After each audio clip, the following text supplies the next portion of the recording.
সহ আমাদের কেন্দ্রীয় প্রকাশনা সম্পাদক মনির হোসেন, আমাদের কেন্দ্রীয় সদস্য যারা মনিরুজ্জামান শামীম সহ আমাদের অঙ্গ সহযোগী অনেক নেতৃবৃন্দ আছে। আমাদের দক্ষিণ জেলার কেরানীগঞ্জের সভাপতি, সাধারণ সম্পাদক সহ রাজাভাই সহ এবং সহ নেতৃত্ব আমান ভাই এবং সাংবাদিক ভাই বোনেরা, আপনারা শুভেচ্ছা অভিনন্দন গ্রহণ করেন। এখানে আসলে অনেক নেতৃবৃন্দ স্বল্প নোটিশে, যেহেতু বেগম খালেদা জিয়া অসুস্থ, আপনারা জানেন, এবার কেয়ার হাসপাতালে উনি গত 2-3 থেকে খুব নিবিড় পর্যবেক্ষণে আছেন। আমার ডাক্তাররা ডাক্তাররা বিভিন্নভাবে বিভিন্ন সময় ওনার শারীরিক খোঁজখবর এবং মিডিয়ার মাধ্যমে জানাচ্ছে। আমরা আসলে অত্যন্ত আবেগপরা এবং আমাদের নেতৃবৃন্দ স্বল্প নোটিশে আমরা সকালে সিদ্ধান্ত নিয়েছি আমরা আজকে ম্যাডামের জন্য আমরা একটা দোয়া মাহফিল করব এবং ম্যাডাম যাতে আমাদেরকে ম্যাডাম আমাদেরকে যেভাবে দেখভাল করেছে বিগত 16-17 বছর, ম্যাডাম এক পর্যায়ে একটা রাজনৈতিক নিষিদ্ধ ছিল এবং ম্যাডামকে যেভাবে কারাবন্দি করে রাখা হয়েছে, তাকে শারীরিক মানসিকভাবে নির্যাতন করা হয়েছে এবং এদেশের মানুষের বাক স্বাধীনতা বা মানুষের যে অধিকার, সে অধিকার থেকে মানুষকে বঞ্চিত করেছিল।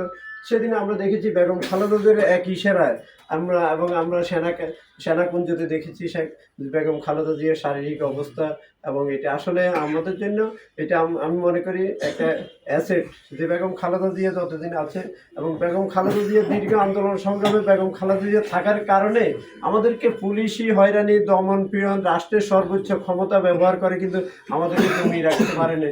আমাদের রহিম ভাইদের নেতৃত্বে বা আমাদের জাতীয় নেতৃবৃন্দের নেতৃত্বে আমরা যেভাবে বলয় সৃষ্টি করেছি, আমরা যেভাবে ফ্যাসিবাদের বিরুদ্ধে আন্দোলন সংগ্রাম করেছি, আমাদের যে দমন পীড়নকে রাষ্ট্রের সর্বোচ্চ ক্ষমতা ব্যবহার করে কিন্তু আমাদেরকে দমিয়ে রাখতে পারেনি।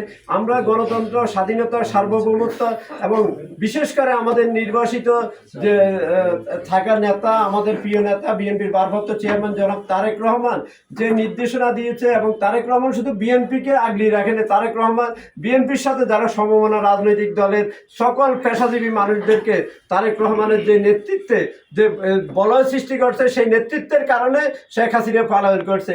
আজকে আমরা দেখেছি 5 তারিখের পরে, 5 আগস্টের পরে এক শ্রেণীর সুবিধাভোগী এবং এক শ্রেণীর তারা মানে আলাউদ্দিনের স্যার পেয়ে গেছে এবং তারা জান্নাতের টিকিটে বিক্রি করে হাঁটি।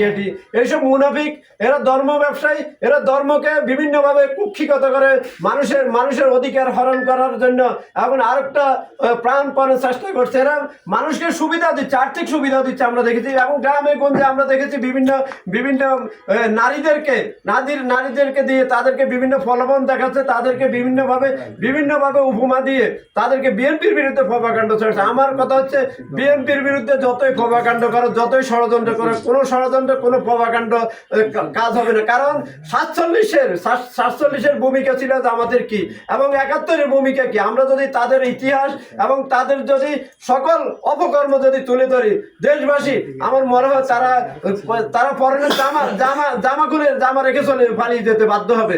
অতএব আমরা বলতে চাই, আজকে জামাতের অনেক নেতারা অনেকভাবে উপহাস কথা বলছে এবং তারা বলছে যদি বিএনপি ক্ষমতা আসে প্রয়োজনে তারা নাকি ওই পতিত আওয়ামী লীগকে নিয়ে আবার আন্দোলন করার হুমকি দিচ্ছে। তাহলে এদের কোনো চরিত্র আছে? এদের মধ্যে কোনো দেশপ্রেম নাই, এদের মধ্যে কোনো মানবিকতা নাই। আমি মনে করি ওইসব মুনাফিক, বেঈমান এবং কাফেরদেরকে যেভাবে প্রতিহত করতে হবে। আমরা আজকে আসলে আমাদের যে লক্ষ্য উদ্দেশ্য নিয়ে আমরা এখানে একত্রিত হয়েছি, আজকে আমাদের নেত্রী, মাদার অফ ডেমোক্রেসি, দেশনেত্রী বেগম খালেদা জিয়া মৃত্যুর সাথে পাঞ্জা লড়ছে। অতীতে আমরা দেখেছি আমাদের নেতারা অনেকভাবে অনেক কথা বলেছে, স্লো পয়জন মিশনের কারণে বেগম খালেদা জিয়া মৃত্যুর সাথে পাঞ্জা লড়ছে। আমি মনে করি আজকে আমরা সবাই মন খুলে দোয়া করবো, আন্তরিকভাবে দোয়া করবো, নিঃস্বার্থভাবে দোয়া করবো বেগম খালেদা জিয়ার জন্য। বেগম খালেদা জিয়া যেভাবে অতীতে আমাদেরকে আগলিয়ে রেখেছে, আমাদেরকে দিক নির্দেশনা দিয়েছে, এদেশের মানুষের মুক্তির আন্দোলনে বেগম খালেদা জিয়ার ভূমিকা ছিল অপরিসীম। আমি মনে করি বেগম খালেদা